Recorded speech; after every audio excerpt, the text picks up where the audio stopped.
जय हिंद। नमस्कार साथियों, कैसे हैं आप सभी लोग। उम्मीद करते हैं कि आप सभी लोग अच्छे होंगे और आप सभी लोग की तैयारी जो साथियों बिल्कुल ही अच्छी तरीके से चल रही होगी। तो साथियों, आज की इस क्लास में हम सभी लोग जो है MPESB PNST pre nursing exam 2026 के लिए जो है ऐसे इंपोर्टेड और चुनिंदे प्रश्नों को देखेंगे जो कि साथियों आपके 10 जुलाई के एग्जाम के लिए जो है काफी ही इंपोर्टेंट है। तो आप इस क्लास को बिल्कुल अच्छी तरीके से लास्ट तक देखिएगा और इस क्लास में दिए जाने वाले इन सभी क्वेश्चनों को आप अच्छी तरीके से जरूर याद कर लीजिएगा, जिससे कि आप जो अपने एग्जाम में सभी क्वेश्चन को आसानी तरीके से बना पाएंगे। तो चलिए क्लास को स्टार्ट करते हैं और देखिएगा साथियों क्वेश्चन क्या पूछे गए। साथियों, क्वेश्चन पूछे गए हैं कि प्रकाश संश्लेषण में कौन सी गैस जो है उपयोग होती है। चलिए बताइएगा। ये सभी क्वेश्चन काफी इंपोर्टेंट और चुनिंदे क्वेश्चन हैं और यहां से क्वेश्चन साथियों आपके एग्जाम में 100% आपको पूछे जाएंगे। तो बिल्कुल आप अच्छे से एक एक क्वेश्चनों को याद करते चलिएगा और बताएंगे यहाँ पे कि प्रकाश संश्लेषण में कौन सी गैस उपयोग होती है। तो प्रकाश संश्लेषण में कार्बन डाइऑक्साइड जो है उपयोग होती है। ऑप्शन सी सही जवाब है। चलिए अगला प्रश्न यहाँ पे देखेंगे कि विद्युत शक्ति का एसआई मात्रक क्या है। चलिए बताइएगा आप यहाँ पे कि विद्युत शक्ति का एसआई मात्रक क्या है। तो विद्युत शक्ति का एसआई मात्रक वाट होगा। ऑप्शन सी सही जवाब है, वाट होगा। चलिए अगला प्रश्न यहाँ पे देखेंगे, मानव मादा में निषेचन सामान्यतः जो है कहाँ होता है। तो याद रखेंगे कि मानव मादा में निषेचन सामान्यतः कहाँ होता है। तो ये होते हैं आपके फैलोपियन नली में। ऑप्शन यहाँ पे सी होगा सही जवाब। चलिए अगला प्रश्न यहाँ पे देखेंगे और यहाँ पे प्रश्न है कि मानव हृदय में कितने कक्ष होते हैं। तो याद रखेंगे कि मानव हृदय में कितने कक्ष होते हैं। तो मानव हृदय में याद रख लीजिएगा 4 कक्ष होते हैं। ऑप्शन यहाँ पे आपके जो है सही जवाब है, 4 कक्ष होते हैं।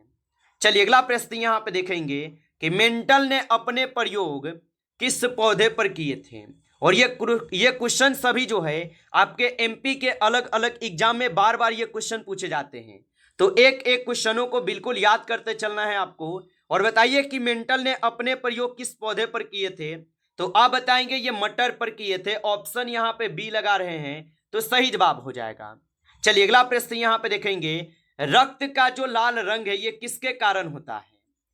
तो रक्त का लाल रंग किसके कारण होता है।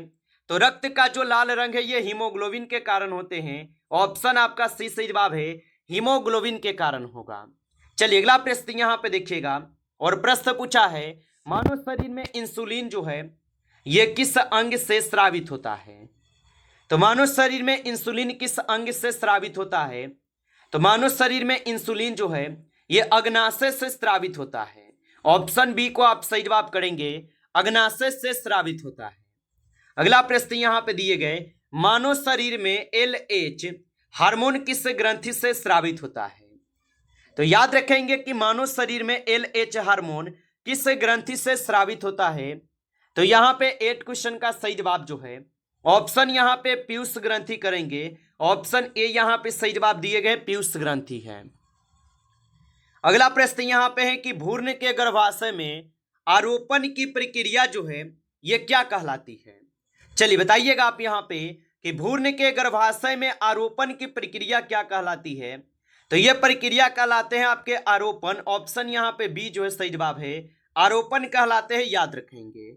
चलिए अगला प्रश्न यहाँ पे देखेंगे और प्रश्न है कि ABO रक्त समूह की खोज किसने की थी। चलिए बताएंगे कि ABO रक्त समूह की खोज किसने की। तो ABO रक्त समूह की खोज जो है यहाँ पे किए गए थे आपके लैंड स्टीनर के द्वारा। ऑप्शन आपका जो है सही जवाब है, लैंड स्टीनर के द्वारा। चलिए अगला प्रश्न यहाँ पे देखेंगे और प्रश्न पूछे गए आपसे यहाँ पे कि प्रकाश संश्लेषण की अंधकार अभिक्रिया जो है कहाँ होती है। तो प्रकाश संश्लेषण की अंधकार अभिक्रिया जो है कहाँ पे होती है। तो ये एस्ट्रोमा में होते हैं। ऑप्शन यहाँ पे बी कीजिएगा, सही जवाब एस्ट्रोमा में होगा। चलिए अगला प्रश्न यहाँ पे देखेंगे और यहाँ पे प्रश्न है कि ATP का निर्माण मुख्यतः जो है कहाँ होता है। चलिए बताएंगे कि ATP का निर्माण मुख्यतः कहाँ होता है। तो ATP का निर्माण जो है ये माइटोकॉन्ड्रिया में होते हैं, जो कि ऑप्शन यहाँ पे आप लोग का सी बिल्कुल ही सही जवाब होगा। माइटोकॉन्ड्रिया में होते हैं। चलिए अगला प्रश्न यहाँ पे देखेंगे और यहाँ पे प्रश्न आपसे पूछे गए हैं और प्रश्न क्या है कि मियोसिस में गुणसूत्रों की संख्या हो जाती है। चलिए आंसर लगाइएगा आप यहाँ पे कि मियोसिस में गुणसूत्रों की संख्या हो जाती है। तो मियोसिस में गुणसूत्रों की संख्या जो है आपके हो जाते हैं कितना, तो आप बताएंगे आधी हो जाती है। ऑप्शन यहाँ पे बी सही जवाब है, आधी हो जाती है। चलिए अगला प्रश्न यहाँ पे देखेंगे और यहाँ पे प्रश्न है कि प्रोटीन का संश्लेषण जो है कहाँ होता है। चलिए बताएंगे और आप अभी तक इस क्लास को साथियों लाइक नहीं किए तो इस क्लास को एक बार आप लाइक कर लीजिए। नए जुड़े हैं आप इस चैनल पे तो चैनल को भी सब्सक्राइब करके ऑल नोटिफिकेशन को भी ऑल पे दबा के जुड़ जाइएगा। और बताएंगे यहाँ पे कि प्रोटीन का संश्लेषण जो है कहाँ होता है। तो प्रोटीन का संश्लेषण होते हैं आपके कहाँ पे, तो ये होते हैं राइबोसोम में। ऑप्शन ए जो है इस क्वेश्चन का बिल्कुल ही सही जवाब दिए गए हैं। चलिए अगला प्रश्न यहाँ पे देखेंगे और यहाँ पे प्रश्न पूछा है कि आवर्त सारणी में सबसे अधिक विद्युत ऋणात्मक तत्व जो है कौन है। तो याद रखेंगे कि आवर्त सारणी में सबसे अधिक विद्युत ऋणात्मक तत्व कौन सा होगा। तो यहाँ पे इस क्वेश्चन का सही जवाब सी लगाएंगे, फ्लोरीन होगा। ऑप्शन आपका सी सही जवाब है, फ्लोरीन हो जाएंगे। चलिए अगला प्रश्न यहाँ पे देखिएगा और यहाँ पे प्रश्न आपसे क्या पूछे गए हैं। क्वेश्चन है कि पीएच का मान 7 से कम होने पर विलयन जो है होता है। तो पीएच का मान 7 से कम होने पर विलयन जो है होता है। तो ये होते हैं आप सभी लोग का अम्लीय। ऑप्शन ए कीजिएगा, अम्लीय होते हैं। चलिए अगला प्रश्न यहाँ पे देखेंगे और यहाँ पे 70 नंबर है, इलेक्ट्रॉन की खोज जो है किसने की थी। तो याद रखेंगे कि इलेक्ट्रॉन की जो खोज है ये खोज किए गए थे किसके द्वारा। तो इलेक्ट्रॉन की खोज किए गए थे थॉमसन के द्वारा। ऑप्शन यहाँ पे बी सही जवाब है, थॉमसन के द्वारा। चलिए अगला प्रश्न यहाँ पे है कि अमोनिया का रासायनिक सूत्र जो है क्या है। तो अमोनिया का रासायनिक सूत्र क्या होगा। तो अमोनिया का रासायनिक सूत्र होता है NH। यहाँ पे क्या होगा, NH3। ऑप्शन ए जो है यहाँ पे इस क्वेश्चन का सही जवाब है, NH3 होगा। चलिए अगला प्रश्न यहाँ पे देखेंगे 90 नंबर की सबसे हल्की गैस कौन सी है। तो सबसे हल्की गैस कौन से हो जाएंगे। तो सबसे हल्की गैस जो है हाइड्रोजन हो जाएंगे। ऑप्शन सी कीजिएगा, हाइड्रोजन होगा। चलिए अगला प्रश्न यहाँ पे देखेंगे और यहाँ पे 20 नंबर क्वेश्चन है, प्रकाश संश्लेषण के दौरान कौन सी गैस निकलती है। तो याद रखेंगे कि प्रकाश संश्लेषण के दौरान कौन सी गैस निकलती है। तो प्रकाश संश्लेषण के दौरान जो है ऑक्सीजन गैस निकलते हैं। ऑप्शन यहाँ पे सी सही जवाब है, ऑक्सीजन होगा। चलिए अगला प्रश्न यहाँ पे देखेंगे कि उत्तल लेंस कैसा जो है लेंस होता है। चलिए बताएंगे आप यहाँ पे कि उत्तल लेंस जो ये कैसा लेंस होता है। तो उत्तल लेंस जो ये आपके अभिसारी लेंस होते हैं। ऑप्शन यहाँ पे बी जो है सही जवाब होगा, अभिसारी लेंस होगा। चलिए अगला प्रश्न यहाँ पे है और यहाँ पे प्रश्न है कि पूर्ण आंतरिक परावर्तन जो है कब होता है। तो याद रखेंगे कि पूर्ण आंतरिक परावर्तन जो है ये कहाँ पे होते हैं। तो ये होते हैं आपके संघनन से विरल माध्यम में, जो कि ऑप्शन ए यहाँ पे इस क्वेश्चन का बिल्कुल सही है। अगला प्रश्न यहाँ पे देखेंगे, यदि किसी वस्तु का वेग समान दर से बढ़ रहा है तो वह गति कहलाती है। तो यदि किसी वस्तु का वेग समान गति से बढ़ रहा है तो वे वेग क्या कहलाती है। तो याद रखेंगे वे वेग कहलाती है आपके त्वरित गति। ऑप्शन यहाँ पे बी सही जवाब है, त्वरित गति कहलाते हैं, याद रखेंगे। चलिए अगला प्रश्न यहाँ पे देखेंगे कि जब प्रकाश संघन माध्यम से विरल माध्यम में जाता है तो वे क्या होता है। तो जब प्रकाश संघनन माध्यम से विरल माध्यम में जाते हैं तो वे क्या होते हैं। तो याद रखेंगे वे होते हैं आप सभी लोग का चाल बढ़ जाती है, यानी ऑप्शन हमारा बी जो है सही जवाब है, चाल जो है बढ़ जाती है। चलिए अगला प्रश्न यहाँ पे देखेंगे 25 नंबर क्वेश्चन पूछे गए हैं कि पूर्ण आंतरिक परावर्तन के लिए आवश्यक शर्त क्या है। तो पूर्ण आंतरिक परावर्तन के लिए आवश्यक शर्त क्या होगा। तो पूर्ण आंतरिक परावर्तन के लिए आवश्यक शर्त जो है यहाँ पे हो जाएंगे क्या। तो आप बताएंगे प्रकाश संघनन से विरल माध्यम में जाए। ऑप्शन आपका जो है सही जवाब है, याद रखेंगे। चलिए अगला प्रश्न यहाँ पे देखेंगे और यहाँ पे प्रश्न पूछे गए हैं आप लोगों से, यदि दो प्रतिरोध 6 ओम और 3 ओम समानांतर क्रम में जुड़े हुए हैं तो तुल्य प्रतिरोध कितना होगा।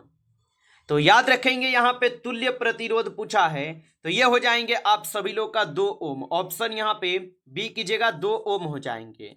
आगे देखेंगे अगला प्रश्न यहाँ पे दिए गए, और यहाँ पे प्रश्न पूछे गए हैं कि टार्क किसका जो है घूर्णन प्रभाव है।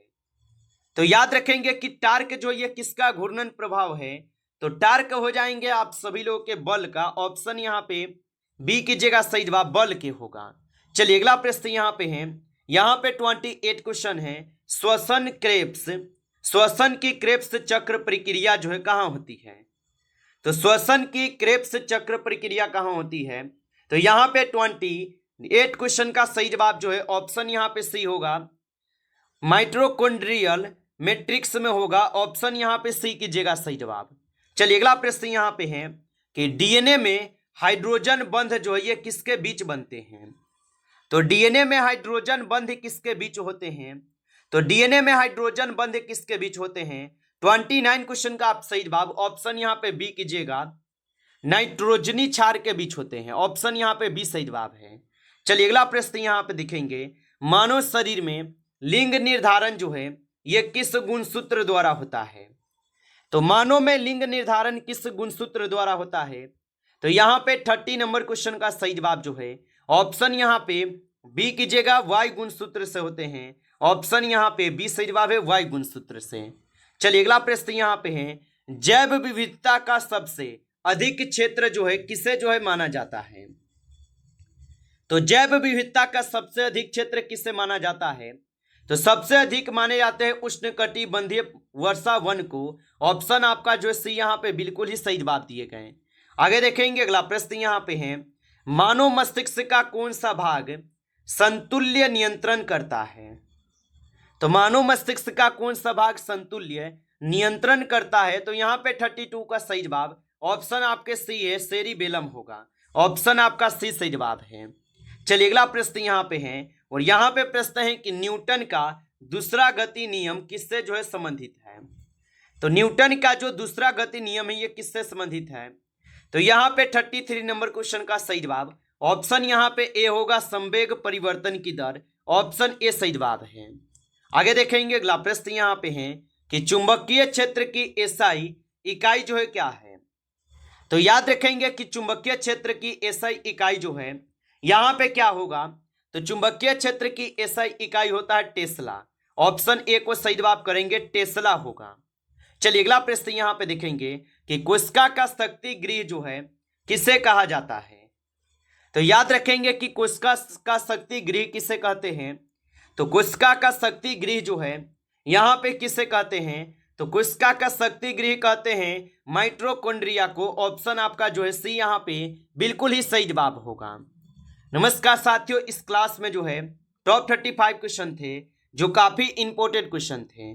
साथियों यदि आपको क्लास अच्छा लगा हो तो क्लास को लाइक करेंगे।